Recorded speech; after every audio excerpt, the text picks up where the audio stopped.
खोई हुई सभ्यताओं का विचार हमेशा से ही इंसानों के मन को मोहता रहा है। अटलांटिस की कहानियों से लेकर माचू पिच्चू के खंडहरों तक हम गायब दुनिया के रहस्य की ओर खींचे चले जाते हैं। ये खोए हुए शहर भूले हुए ज्ञान और प्राचीन रहस्यों की फुसफुसाहट करते हैं। भारत के तट पर एक जलमग्न शहर की खोज ने पुरातत्व और इतिहास की दुनिया में उत्साह की लहरें दौड़ा दी हैं। यह पानी के नीचे की जगह, जिसे प्राचीन शहर द्वारका माना जाता है, सनातन धर्म के लिए बहुत महत्व रखता है। जलमग्न खंडहरों की खोज ने प्राचीन कहानियों को सच साबित कर दिया है।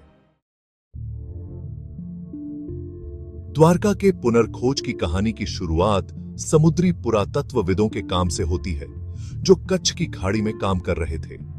सोनार तकनीक और पानी के भीतर अन्वेषण का उपयोग करके शोधकर्ताओं ने जलमग्न संरचनाओं की एक श्रृंखला की खोज की। ये संरचनाएं तराशे हुए पत्थरों और जटिल नक्काशी से बनी हुई थीं, जो एक बड़े सुनियोजित शहर के अस्तित्व की ओर इशारा करती थीं। खोजों में विशाल दीवारें, पक्की सड़कें और महलों और मंदिरों के अवशेष दिखाई देते हैं। इस जगह से प्राप्त कलाकृतियों की कार्बन डेटिंग ने शहर के अस्तित्व को हजारों साल पहले का बताया है। यह समय सीमा द्वारका के पारंपरिक वृत्तांतों से मेल खाती है, जिसे भगवान कृष्ण के समय में एक समृद्ध महानगर के रूप में वर्णित किया गया है।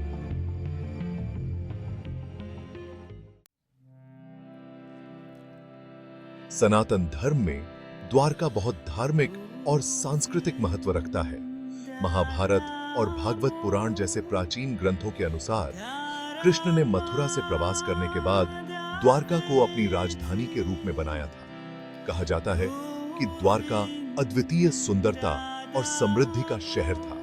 यह विद्या, कला और संस्कृति का केंद्र था। हालांकि किंवदंती है कि कृष्ण के पृथ्वी लोक से चले जाने के बाद द्वारका समुद्र में समा गया था।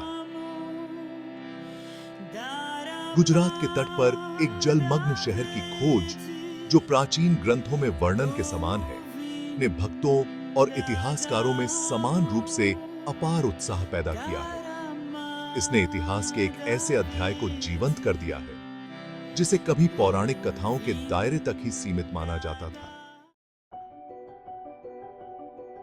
द्वारका में पानी के भीतर की खुदाई से कलाकृतियों का खजाना मिला है, जो शहर के गौरवशाली अतीत पर प्रकाश डालता है। खोजों में जटिल नक्काशीदार पत्थर की मूर्तियां, प्राचीन डिजाइनों से सजे मिट्टी के बर्तनों के टुकड़े और कीमती सामग्री से बने मोती शामिल हैं। ये कलाकृतियां एक परिष्कृत और समृद्ध सभ्यता की ओर इशारा करती हैं। सबसे महत्वपूर्ण खोजों में से एक प्राचीन ब्राह्मी लिपि में खुदा हुआ एक मुहर है। विशेषज्ञों द्वारा समझी गई इस शिलालेख में शहर को द्वारवती के रूप में संदर्भित किया गया है, जो इस विश्वास को और अधिक बल देता है कि यह जलमग्न स्थल वास्तव में पौराणिक द्वारका है। पुरातात्विक साक्ष्य बताते हैं कि द्वारका दूर दराज के देशों के साथ व्यापारिक संबंधों वाला एक प्रमुख बंदरगाह शहर था। महाभारत प्राचीन भारत के दो प्रमुख संस्कृत महाकाव्यों में से एक द्वारका का विशद वर्णन प्रस्तुत करता है। यह शहर को ऊंची प्राचीरों, प्रवेश द्वारों और इमारतों से सजा हुआ बताता है और बगीचों और आनंद स्थलों से सुशोभित करता है। महाकाव्य शहर की समृद्धि और भव्यता का भी उल्लेख करता है, जिसमें कहा गया है कि समुद्र अपने साथ सभी द्वीपों का धन लाता था। इसी प्रकार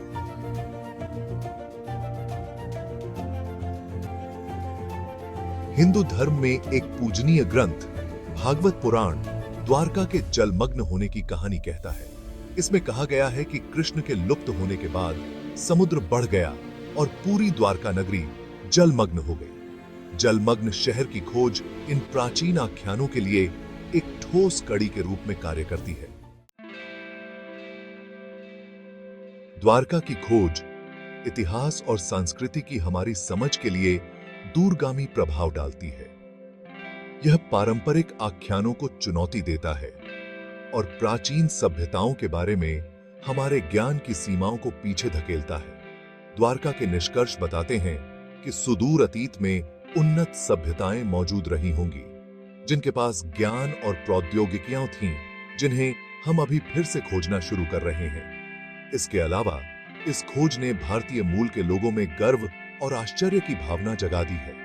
यह एक गौरवशाली अतीत का ठोस प्रमाण प्रदान करता है और उनकी सांस्कृतिक विरासत से उनके संबंध को मजबूत करता है। जैसे जैसे हम अपने महासागरों की गहराई का पता लगाते रहेंगे और अतीत के रहस्यों को उजागर करते रहेंगे, कौन जानता है कि और कौन से अजूबे हमारा इंतजार कर रहे हैं।